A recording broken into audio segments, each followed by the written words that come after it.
ಆತ್ಮೀಯ H16 news ಅರ್ಥಾತ್ ಹೇ ಸೀತಾರಾಮಿಗೆ ಸ್ವಾಗತ.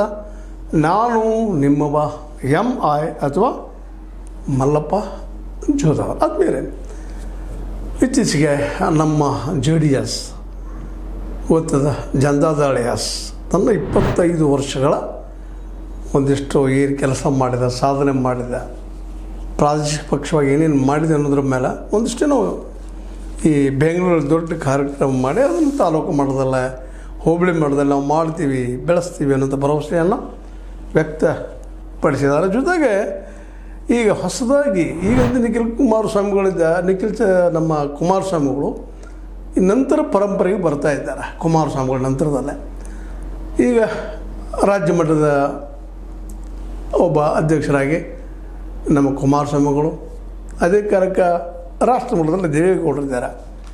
ಇಂಥ ಒಂದು ಸಂದರ್ಭದಲ್ಲಿ ಈ JDSನ್ನು ಒಂದು ದೊಡ್ಡ ಪ್ರಯತ್ನ ಮಾಡಿ ಉಳಿಸಿಕೊಳ್ಳೋ ಪ್ರಯತ್ನ ಮಾಡ್ತಾ ಇದ್ದಾರೆ. ಈ ಸಂದರ್ಭದಲ್ಲಿ ಅವರು ಟೀಕೆ ಮಾಡೋದು ಏನು, ಯಾರನ್ನ ಹಿಡಿಬೇಕು ಅನ್ನೋದು ಅವರು ಗೊಂದಲದಲ್ಲಿದ್ದಾರೆ. ಆದರೂ ರೈತ ಸಮುದಾಯ ದೊಡ್ಡದು ಇಲ್ಲ. ನಾವು ಮಣ್ಣಿನ ಮಕ್ಕಳು, ರೈತರ ಪರವಾಗಿ ಹೋರಾಟ ಮಾಡುವಂಥವರು ಮತ್ತು ರೈತರ ಪರವಾಗಿ ಕೇಂದ್ರ ಮತ್ತು ರಾಜ್ಯ ಸರ್ಕಾರ ಕೆಲಸ ಮಾಡಿ ಅನ್ನುವಂಥ ಒಂದು ಒತ್ತಡವನ್ನು ಹಾಕಿದ್ದಾರೆ. ಮತ್ತು ಅದೇ ಕಾಲಕ್ಕೆ ಇಲ್ಲ ದೇವೇಗೌಡರು ಒಂದು ಮಾತನ್ನು ಮಾತಾಡಿದ್ದಾರೆ. ದೇಶದಲ್ಲಿ ಪ್ರಾದೇಶಿಕ ಪಕ್ಷಗಳು ಇನ್ನೂ ಪ್ರಬಲವಾಗಿ ಎಂಬುದಕ್ಕೆ ಸ್ವತಂತ್ರ